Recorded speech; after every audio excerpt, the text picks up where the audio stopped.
and welcome to TheyGo, the first show to know when it comes to FPV and RC info. Broadcasting from TheyGo Studios, covering these rapidly growing sensations of both drones and RC cars. Without further delay, your hosts, Zach Morris and the Big Shane. Hey, welcome to TheyGo, the show that brings you news, interviews, tech tips with RC cars and drones. I'm Zach Morris, and with me, the Big Shane. Hey guys. And today we've got a pretty awesome show. Shane, what's going on? We have Robert and Shawn Miller on today's show. It's going to be a pretty good show, I think. Should be pretty good. They're new in the industry. I can't really say that. They're about 6-8 months deep. They've been following Jimmy Babcock a lot. They're the Tech Twins, they're called. They're really popular on Facebook and social media and at all these events. I think they really made a name for themselves based on the type of people that they are. Well, they've actually been doing it a lot longer than 6-8 months. It's like four years, I think Shawn's been doing it. Yeah. And then Robert not as much. But they've been involved at Jimmy. I think it's been 6-8 months they've been involved at Jimmy. Their popularity just really spiking through the roof. But they'll walk us through all that, I'm sure, when they get them on the show later on here. Yeah. But I think you're going racing here shortly? Yes. Yes. Finally going to get out of your little realm and actually go out there and hopefully race?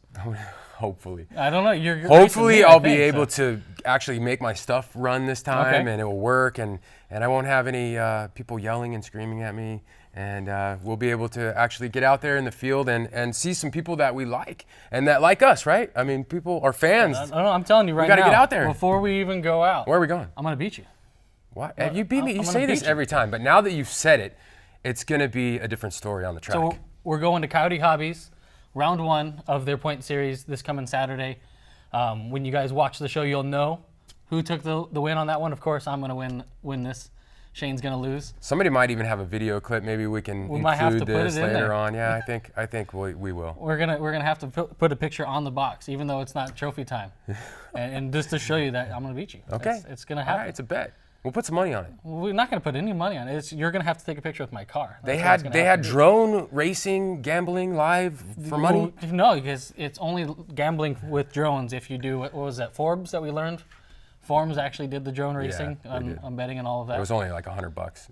So we'll do a friendly gentleman bet of like $1 or something like we usually do, $5 lunch sandwich, dinner, something like that. I don't know. Veggie sandwich for me. Veggie sandwich, yeah. All beef. There you go. No. All right, well, I hope you enjoy it. We'll get back after this commercial, and we'll be right back with Shawn Miller and Robert. Check it out.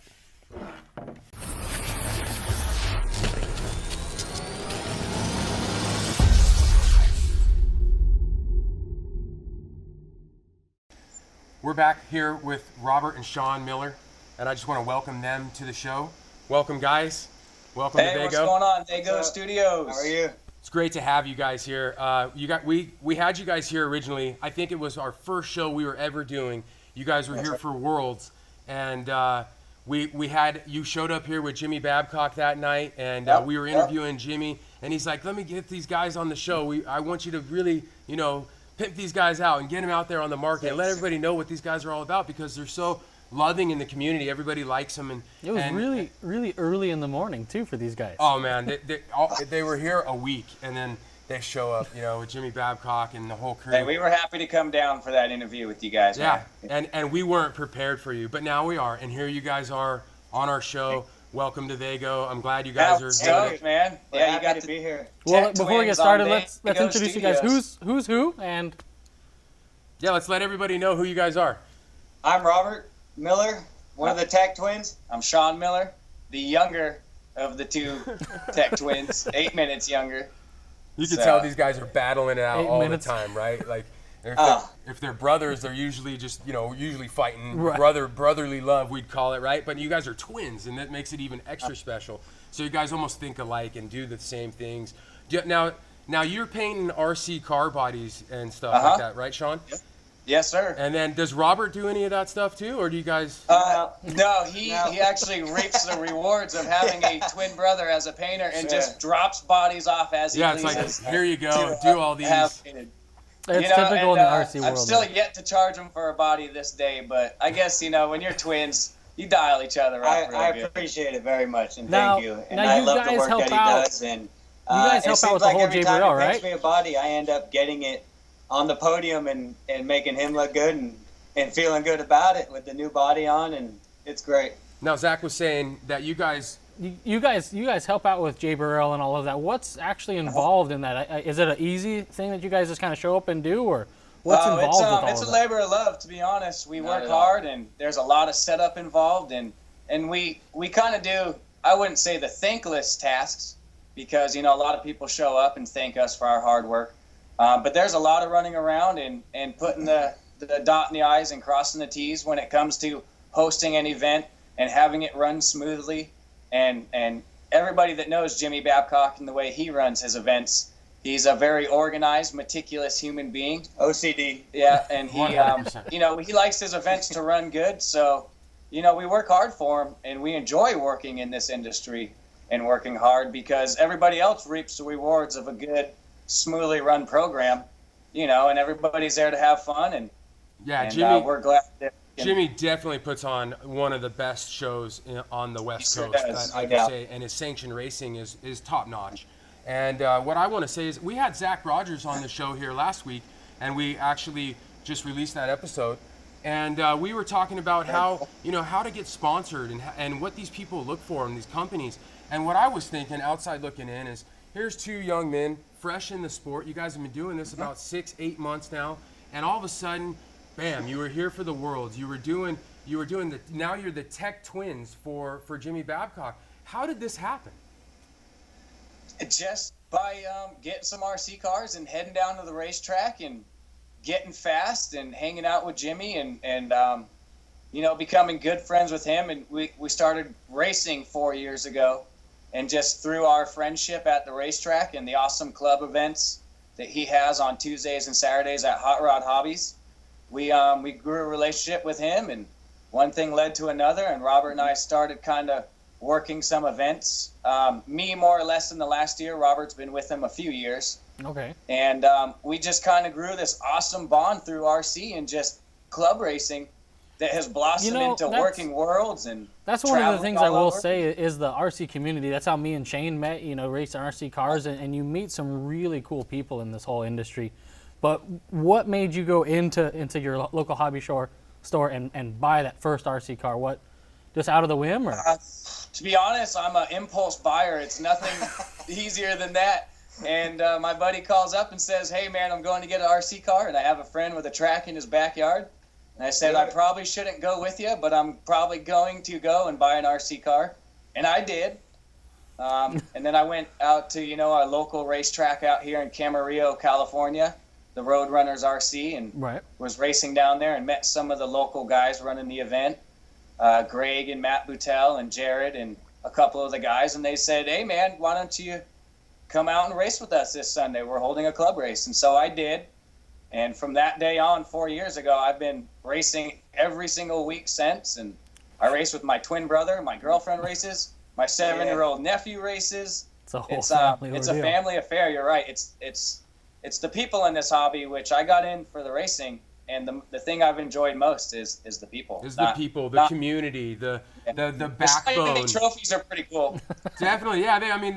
They start stacking up and start taking too many spots up on the wall. And I throw my trophies away personally. So. Oh yeah. I'm just kidding. I sleep with them under my pillow. They're under my pillow right now.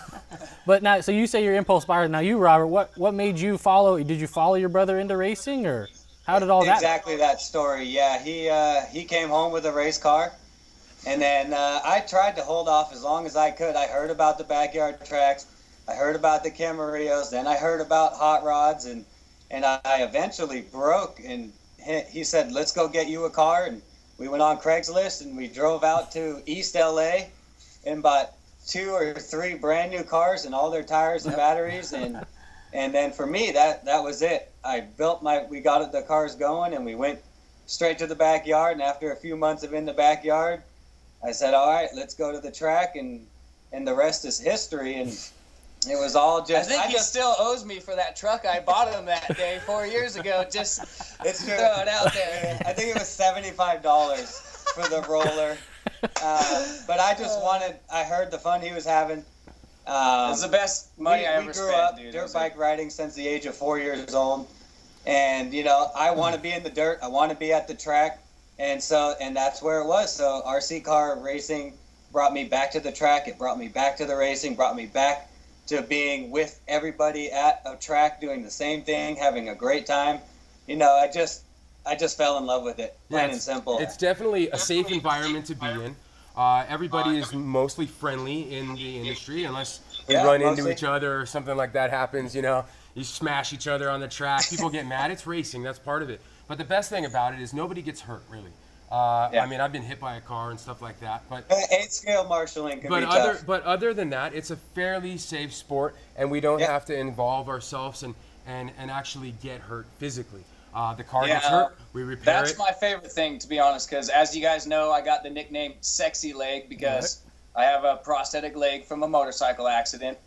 And that was one of the main things, because I still wanted to go out and race and ride and be competitive on a motorcycle, but health-wise, I couldn't afford to go out and hurt myself again. And taking that motorcycle aspect and that racing background, which I see a lot in the RC world, the motocross RC mesh a lot, I was able to get to the racetrack and race on one leg and do everything and be able to get that race fix that, that's I got to me. get racing, without injuring 100%. That's what I've been doing. And what I did was I raced motocross my whole life from a young kid, from 6 years old on. And it was sponsored, had Verona Casino behind me, buying me bikes and paying for all that stuff. Right on, Big Shane. Right on. And I was actually pretty good at one time. And I've been hurt. My back does an S now, and my right leg is completely destroyed. They pretty much took it off and stuck it back on. Luckily, I didn't lose the leg, and they gave me a 50-50 shot at doing that. It was one Father's Day evening. A lot of people don't know this. I was involved in a race. I was unconscious for 20-something minutes, and I had full CAT scan, brain swelling, and the whole deal.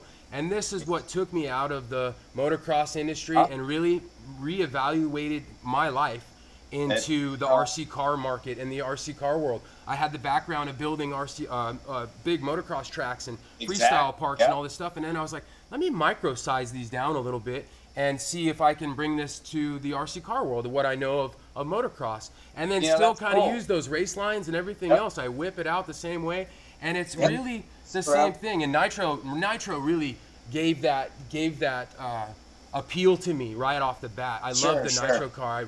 I loved racing Nitro Challenge and JBRL series and all of those.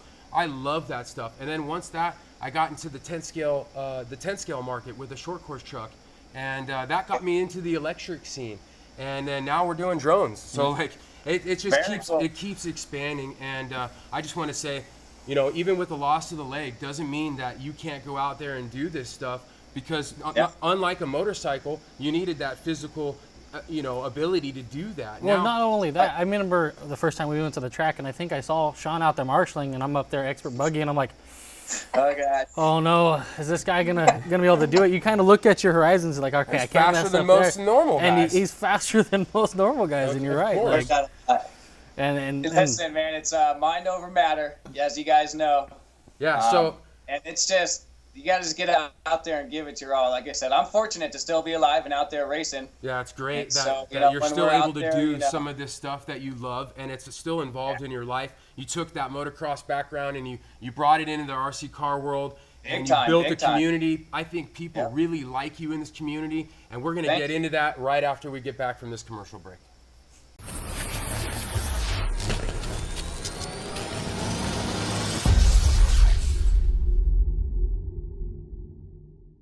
So guys, right before we went to commercial break there, we were getting into about what you guys represent about this stuff and how you guys got to where you're at.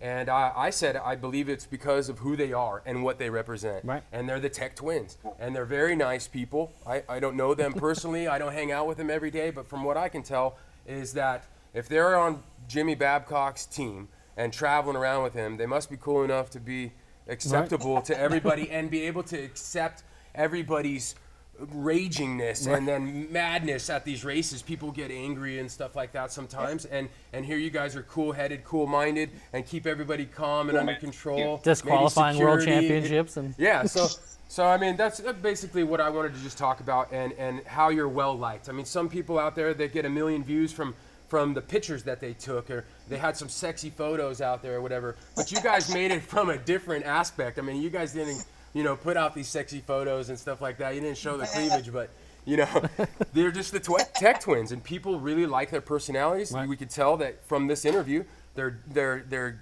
cool and upbeat and cool people to be around. Absolutely. Well, thank you guys.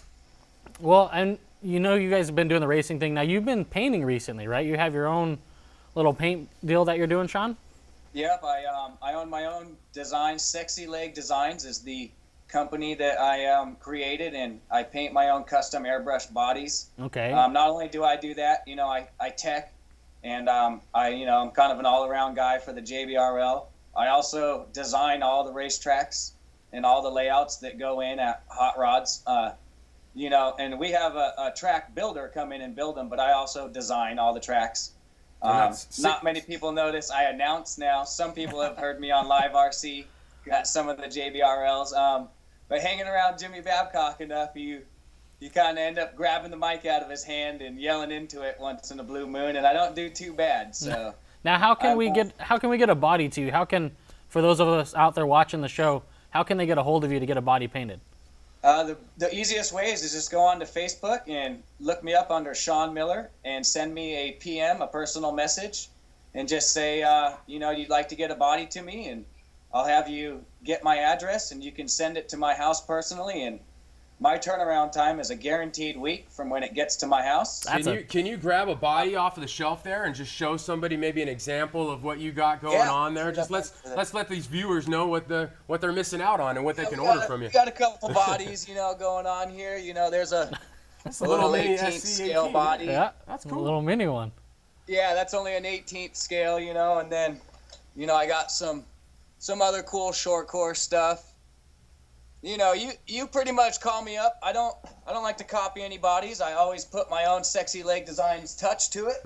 But that's a tall order like to have, a week turnaround.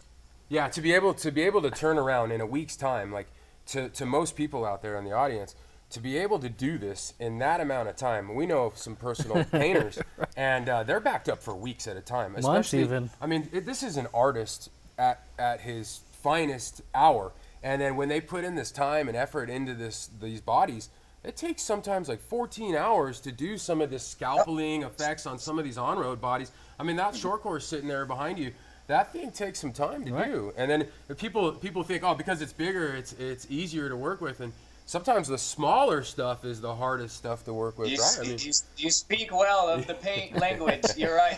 I don't know anything about it, but I know it's a tough pain deal. in the big bodies are simple as far as getting into the nooks and crannies, but it's my main thing when I started the business was turnaround time. It was the main issue I had, getting bodies painted and waiting, and it takes forever sometimes. I just, that was my main goal is the quick turnaround. And if I can't, and I get too stacked up, I'll be honest with you and say it may take longer than a week, but Sure. Being open for 7 months, I have not had one body take over longer than a week. So That's cool. And that's doing at least over 100 bodies in the last 6 months. That's crazy. He's been strapped out. Absolutely. I mean, this more and more not popular. even 100, but I'm rounding up a little bit. I'm working hard, that's for sure. Hey, there's I'm nothing one of wrong his with that, latest man. customers. Now, Robert, you do racing and everything, all 10 scale, or you do 10 scale and 8 scale? No, I do all 10 scale racing. Okay. I'm newer into the racing, not as far as long. I love what I do, but when I'm racing for Jimmy or on a weekend, sometimes I bring my son racing. I like to focus on one class, and when I'm working for Jimmy, I can only race one class because my main objective that weekend is to work the race and provide a good service and a good time for everybody else. So I do get out there. And I sneak out during practice, and I run a few practice laps and try and get to know the track as good as I can before my race. But my main goal is short course, 10 scale. And I have the buggies, and I have bigger monster trucks and stuff, but I mainly like my short course just because I'm into the scale, the looks. It looks real. Mod or stock? Stock, stock racing. All right. I like mod. I just started with stock. And I've just stuck with it. I'm kind of somebody that likes to start one thing and continue with it until I feel like I really know it and really understand it, and then maybe eventually work to mod. I would like that, definitely. I know it's super tough to nobody out there really knows this, but in a short course truck to be a stock specs running 17.5 motor class, things get hot, things get out of control. You trying to lighten all these little. I quit short course because of stock. Because of stock racing. You're like, I can't make this thing go as fast as these other guys are doing, and charging their batteries super high and all the rest of the stuff. You need to be on top of your game in the stock racing class, that's for sure. Now, could you say the number one most best thing you did to your stock truck to make it maybe a little bit better than someone else's? Can you share maybe a little inside thing that you might have done to yours? For stock racing, my number one secret is literally run it the way that it came out of the box. And it's pretty much driver in stock racing. You can change, you can lighten it, you can add all the light parts, and it comes down to gear ratio and tires and, throttle control. And it's stock racing. It's really a driver's class, and I think that's why I enjoy it so much. You have to work very hard to walk that truck around the track and to have enough motor for the jump and the right gearing for the jump and enough, depending the length or the size of the track, every little thing that you do. So I'm more of a gearing guy. Yeah, definitely. Really you got to be on top of your game with that 10 scale for sure, or any kind of stock racing. And then Zach asked the question, hey, you've been doing a bunch of racing. Let me ask you this question. How do you get that banner that's hanging behind you there where it says off-road shootout on the big, huge, taking up the whole wall there? I guess I'll answer that since we're in my little race dungeon in the garage, This is where the magic happens, painting the bodies, and I get, all the tuning down. I actually won the stock short course championship at the 19th annual shootout this year, and Robert finished runner-up. And be it that Jimmy Babcock's considered one of my best friends in the RC family, that's kind of the perk package you take home when, of course, I won the event, which was nice, but, sometimes you get the bro down when your best friend owns the racetrack. I think that's really cool, but you said your brother took second into this, and now that's crazy. Right. Did you guys want to fight over this banner almost and, want to split it down the middle and be like, hey, that's half mine? Well, the bigger trophy pretty much settled that right away. Yeah, I can see where that would come into effect. There you go. First place gets this. Maybe you get a little chunk of it, but that's pretty cool to have. I'll sign his banner when he wins the shootout one day. Definitely, I think that's coming because he's getting on his stock racing game, and he'll get into, he'll get into He that has mod class and really turn it up. Watch. Well, hey guys, so JBRL's coming up. When's the next race for JBRL, or the opener rather? Let's see. Our electric JBRL series will start in March, and our Nitro series starts in April. So both those series, they start, so they're not starting right at the same time, but both those 8-month series will start in March and April, March being electric, April being Nitro. And to be honest, we've been putting in not so much the Tech Twins because this is our off period, but Jimmy, every day I talk to him, he's on the phone with the track guys and getting the dates down, and we have all of our dates already set, and we're getting all the tracks lined up for which round is what series is when, and we're getting really close here, and everybody's off season is right now as far as the race season and the JBRL season. We're doing as much racing as we can, but until March, really we're on the push while everybody else is getting ready. We're working hard too, especially Jimmy getting his series to be the best series on the West Coast. Yeah. Definitely with all that marketing. I see all his posts on Facebook all the time. I even think that Zach and I were talking about coming and doing a couple of these JBRL races. Awesome, yeah. And come on down, you're going to be seeing us out there. I'm gonna make him come do some nitro stuff since I still have all my nitro cars, and he doesn't want to do it. I can already tell. But we're gonna do both. Cars, come out and do some nitro we with will. us. I got both. Absolutely. All right, guys. Well, Shawn, Robert, thanks for coming out on the show. Thanks for being with us. And for those of you guys watching, I appreciate you tuning in. Us. And make sure you like, share, subscribe, and we'll see you next week. All right, guys. Thank you.